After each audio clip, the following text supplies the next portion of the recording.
এই মুহূর্তে আমরা চোখ রাখবো পশ্চিম মেদিনীপুর জেলার দিকে। সেখানে বর্ষায় চলাচলের অযোগ্য রাস্তা, প্রতিবাদে বিক্ষোভ গ্রামবাসীদের।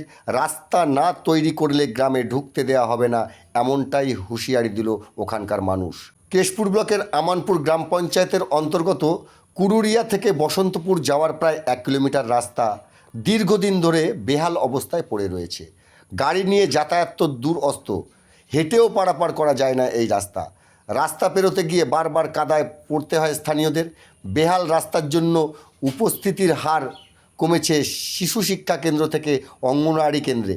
সাধারণ রোগীকেও গ্রাম থেকে হাসপাতালে নিয়ে যেতে হয় কোলে করে, না হলে ডুলির সাহায্যে, এমনটাই দাবি করছে গ্রামবাসীরা। বারবার স্থানীয় প্রশাসন থেকে শুরু করে জেলা পরিষদের সদস্যদের কাছে আবেদন জানিয়েও কোনো রকম সুরাহা মেলেনি পথশ্রী কিংবা কংক্রিটের রাস্তা। আর যার জেরে চরম ক্ষুব্ধ স্থানীয়রা। রাস্তার দাবি নিয়ে বিক্ষোভ দেখালো স্থানীয়রা। রাস্তা তৈরি না হলে গ্রামে ঢুকতে দেওয়া হবে না জনপ্রতিনিধিদের, সাফ দাবি গ্রামবাসীদের। এ ব্যাপারে আর কি জানা যাচ্ছে, চলুন আমরা বিস্তারিত জানবো।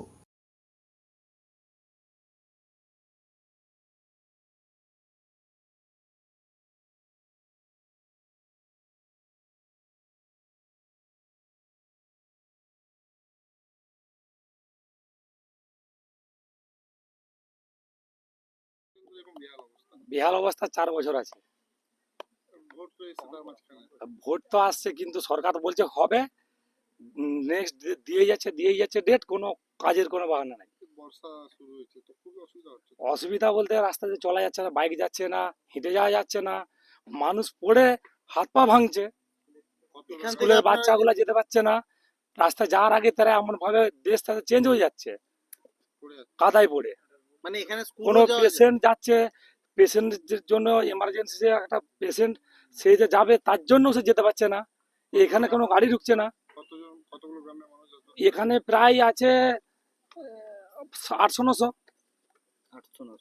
একটা কথা বলুন, আপনিও তো একজন চিকিৎসক, হ্যাঁ। এখান থেকে যদি রোগীকে নিয়ে যেতে হয় কিভাবে নিয়ে যান আপনারা? রুগীকে যখন কোনো এমার্জেন্সি পেশেন্ট পড়ে তখন তাকে পিঠে করে আনতে হয়, মানে কোনো গাড়ি ঢুকেনি। কেউ যদি ধরে নিয়ে আসে, যে নিয়ে আসে সেও পড়ে, পেশেন্টও পড়ে, এক এক সময় পেশেন্টও পড়েছে। গত মানে কি, এই বাইকের 50% ঢুকে যাচ্ছে। কেন সারানো হচ্ছে? কেন হচ্ছে না, বারবার অঞ্চল, আচ্ছা প্রধানকে, অঞ্চলকে, বিডিও অফিসকে, সব জায়গায় যাচ্ছে, কেউ কোনো কথাই কান দেয়নি। পথশ্রীর আন্ডারে তো এই গ্রামীণ সড়কগুলো হওয়ার কথা। কথা বললে হবে না, করলে হবে। আপনার নাম কি? নাম শান্ত পাল। আপনি গ্রামীণ চিকিৎসক? গ্রামীণ চিকিৎসক, ভেটেরিনারি। গ্রামের লোক তো অভিযোগ করতেই পারে, তাদের মানে চাপ আর আশা আছে, কিন্তু আমাকে দেখতে হবে আমার ফান্ড থেকে যেটা না আসলে আমি তো কিছু করতে পারছি না। সেই অবস্থায় রয়েছে এখন, যতক্ষণ না আসে তখন করতে পারছি না। তো রাস্তাটা খুবই খুবই দরকার। এমার্জেন্সি আর দরকার। আপনারা কত তাড়াতাড়ি করবেন ভাবছেন? আমি তো ভাবছি মানে এখন এলে আমি এখনই করে দেবো, যতক্ষণ না আসছে তখন কিছু করা যাবে না। এবার আশা করছি হয়তো 1-2 মাসের মধ্যে এসে যাবে। আপনার নাম? তো তারপরে বলি